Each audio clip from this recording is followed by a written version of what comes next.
అందరికి నమస్కారం. నేను శిరీష. ఈరోజు మనతో పాటు ఉన్నారు ప్రముఖ ఆధ్యాత్మికవేత్త శ్రీ విద్య ఉపాసకురాలు గీతా కుమార్ గారు. అమ్మతో మాట్లాడదాం. అమ్మ నమస్తే. శ్రీమాత్రే నమః. అమ్మ నమస్తే. అమ్మ, ధనుర్మాసం ప్రారంభం అవుతుంది. సో ప్రతి ఒక్కరు ధనుర్మాసంలో దేవుడికి దగ్గరగా అవ్వాలని అంటుంటారు. సో ముఖ్యంగా ధనుర్మాసానికి సంబంధించిన కథ కూడా ఒకటి ఉందంట, గోదాదేవిది. సో అసలు ధనుర్మాసం ప్రారంభం నుంచి ఎలాంటి నియమాలు పాటించాలి, ఆ దేవుడికి దగ్గర అవ్వాలంటే ఎలాంటి పరిహారాలు చేయాలో కూడా చెప్పండి. ముందుగా మీరు అన్నట్టు దేవుడికి దగ్గర అవ్వాలి అంటే మనసు శుద్ధిగా ఉండాలి. అది ఏ మాసమైనా పర్వాలేదు. కానీ ధనుర్మాసానికి ఉన్న విశిష్టత ఏమి అని అంటే, చెప్పుకోవాలి అంటే ఇది మన సాంప్రదాయం కాదు, తమిళనాట ఉండే సాంప్రదాయం ధనుర్మాసం వచ్చేసి. కానీ ఇప్పుడు మనం కూడా ఆ సాంప్రదాయాన్ని తీసుకొని 4-5 ఇయర్స్గా ప్రతి దేవాలయంలోనూ జరుపుకోవడం జరుగుతుంది. గోదాదేవి కళ్యాణం అనేసి తిరుప్పావై చదవడము, ఇదంతా మన సైడ్ కూడా వచ్చేసింది ఆ సాంప్రదాయం. మామూలుగా అంటే తమిళనాడులో మొదలు ధనుర్మాసం. మనము చూసుకుంటే అమావాస్య నుండి మనకి నెల స్టార్ట్ అవుతుంది, వాళ్ళకి పౌర్ణమి నుండి నెల స్టార్ట్ అవుతుంది తమిళనాడు సైడ్. మార్గశీర్ష మాసం మనది, కానీ మధ్యలోనే ధనుర్మాసం వస్తుంది. 15 రోజుల తర్వాత స్టార్ట్ అవుతుంది. రేపటి రోజు నుండి ధనుర్మాసం ప్రారంభం అవుతుంది. ముందుగా చెప్పాలంటే ఈ ధనుర్మాసంలో నియమాలు ఏంటంటే, దేవాలయంలో తమిళనాడు సైడ్ పాటించేది మన సైడ్ కూడా కొన్ని దేవాలయాల్లో పాటిస్తారు. తిరుమలలో, కాళహస్తిలో 3:30కి సుప్రభాత సేవ జరుగుతుంది.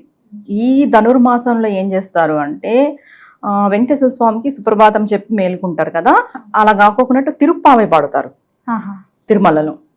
కాళహస్తిలో వచ్చేసి శివుడికి తిరుబంబై అనేది పాడతారు శివుడికి. ఈ విషయాలు తమిళనాడులో బాగా జరుగుతాయి, అక్కడ జరిగేదే ఇది. కానీ కొన్ని క్షేత్రాల్లోనే ఇవి పాటిస్తాం, అన్ని క్షేత్రాల్లో కాదు. శివుడికి వచ్చేసి తిరుబంబై చెప్తారు, మామూలుగా వైష్ణవుకి వచ్చేసి తిరుప్పావై చెప్తారు. సాధారణ ప్రజలు, గృహస్థులు పాటించవలసిన నియమాలు ఏంటంటే, మొట్టమొదటిగా ధనుర్మాసంలో మనము బ్రహ్మముహూర్తంలో నిద్రలేవాలి. చాలా చాలా ముఖ్యమైనది, ఇంపార్టెంట్ అయిన విషయం ఏంటి అంటే, ఈ నెలకి మనం అర్లీగా నిద్రలేవడం, తొందరగా నిద్ర లేవాలి. అది బ్రహ్మముహూర్తంలోనే లేవాలి. 3:30 నుండి 4:30 సమయంలో ఖచ్చితంగా నిద్ర లేవాలి.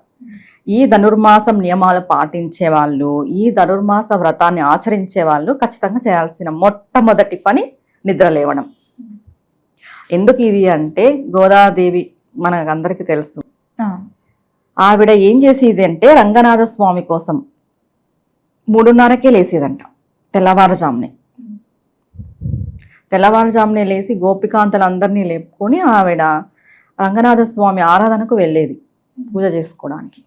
ఇక్కడ విషయం ఏమంటే, ఆవిడ స్వామికి విష్ణు చిత్తూరుకి ఎలా దొరికింది అంటే, తులసి వనంలో దొరికింది.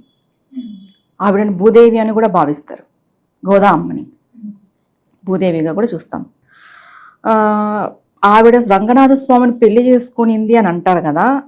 పెళ్లి చేసుకునింది అనే విషయానికి, వివాహం చేసుకునింది అనే విషయానికి వస్తే, జనరల్గా అందరూ చేసుకునే వివాహం కాదది. భక్తిపూర్వకంగా ఆమె మనువాడింది రంగనాథ స్వామిని. చెప్పాలంటే ఇప్పుడు వివాహం చేసుకుంది అంటే అందరూ ఏమనుకుంటాము, శివపార్వతుల కళ్యాణం లాగా అలా అనుకుంటాం కదా. అలా కాదు. ఇప్పుడు మీరాబాయి ఎలా కృష్ణుడిలో ఐక్యమైందనే విషయం మనకు తెలుసు. అలానే ఈవిడ కూడా రంగనాథ స్వామిలో ఐక్యమైంది వివాహం చేసుకొని. అంటే ఆమె ఒక భక్తురాలిగా సేవించింది ఆయన్ని. భూదేవి అంటాం, లక్ష్మీదేవి అంటాం, గోదాదేవి అంటాం. ఆవిడ ఎలా సేవించింది అంటే, ఆయనే అంతటా ఉన్నాడు, ప్రతిదీ ఆయనలోనే చూసుకునింది. ఆవిడ అలంకరణలో ఆవిడని చూసుకునింది. ప్రతి చోట ఆమె, ప్రతి అడుగు వేసే చోట ఆయనను చూసుకునింది. ఆమె ప్రతి మాట్లాడే మాటలో కూడా ఆయన్నే చూసుకునింది. అలా ఈ తిరుప్పావై అనే శ్లోకాలని ఆమె పాడుతూ అందరినీ, గోపకాంతలందరినీ ఉదయాన్నే లేపి తీసుకెళ్లేదన్నమాట రంగనాథ స్వామి సేవకి. ఎందుకు ఇక్కడ తెల్లవారుజామునే లేవాలి అన్నది అంటే, అందుకు తెల్లవారుజామునే లేవాలి అనేది ముఖ్యమైంది. ఈ ధనుర్మాసంలో బ్రహ్మముహూర్తంలో లేచి మీరు ఏ సేవ చేసినా పర్వాలేదు, అంటే శివుడికి మీరు అభిషేకం చేసుకున్నా పర్వాలేదు, విష్ణువుకి చేసుకున్నా పర్వాలేదు, కానీ లేవడం అనేది ముఖ్యం. మీరు ఒక సంకల్పం పెట్టుకొని నేను ఈ నెల అంతా 3:30కే లేస్తానని సంకల్పం పెట్టుకోండి, ఒక కోరిక కోరుకోండి, ఖచ్చితంగా ఆ కోరిక నెరవేరుతుంది. అంత శక్తి ఉంది ఈ నెలలో 3:30కి లేవడం అనేది, బ్రహ్మముహూర్తానికి.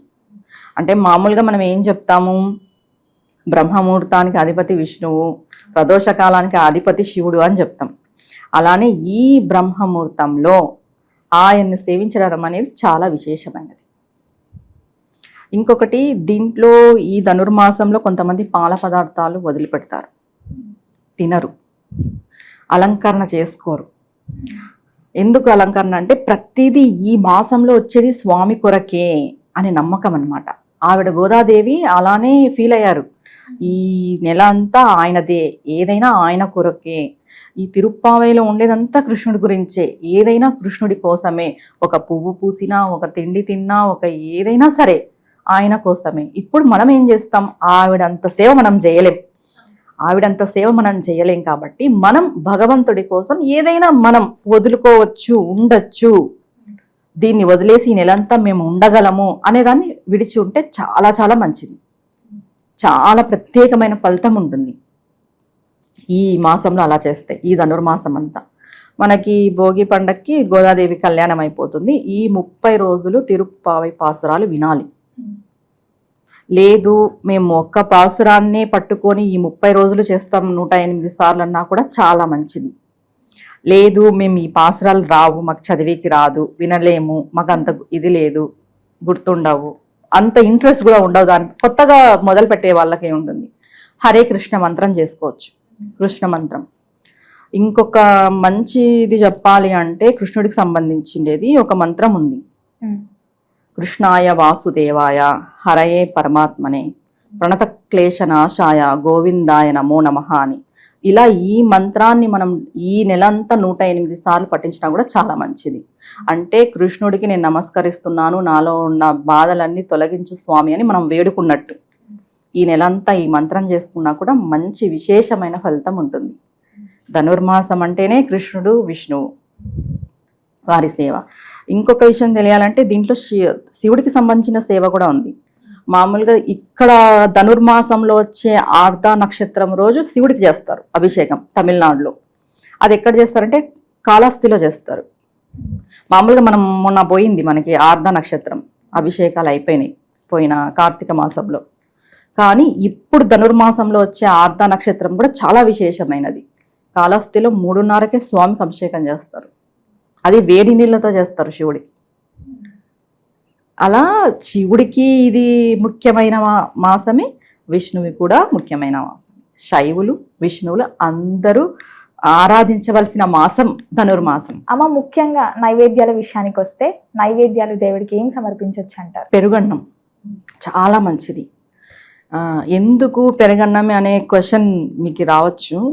ఇప్పటికీ కూడా తిరుమలలో మొదటగా స్వామివారికి పెట్టేది పెరుగన్నమే, మొదటిగా నివేదన చేసేది పెరుగన్నం. అలాంటి పెరుగన్నం మనం ఈ నెలంతా స్వామివారికి నివేదన చేస్తే చాలా చాలా మంచిది. దాని తర్వాత వెన్నె కృష్ణుడికి చాలా ఇష్టం.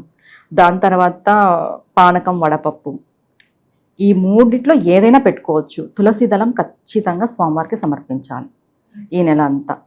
మీకు సమర్పించే అంత ఇది ఉంటే సమర్పించవచ్చు. లేదు అని అంటే ఒక కొమ్మ, ఒక ఆకు ఏదైనా పర్వాలేదు. ఇదే పెట్టాలి అని ఏ భగవంతుడు చెప్పలేదు. మనసు పెట్టాలి. చెప్పాలంటే మన మనస్సులో ఆయన్ని నిలుపుకోవాలి. అమ్మ, మొత్తం మీద ధనుర్మాస విశిష్టత తెలియజేసినందుకు ధన్యవాదాలు. నమస్తే మా.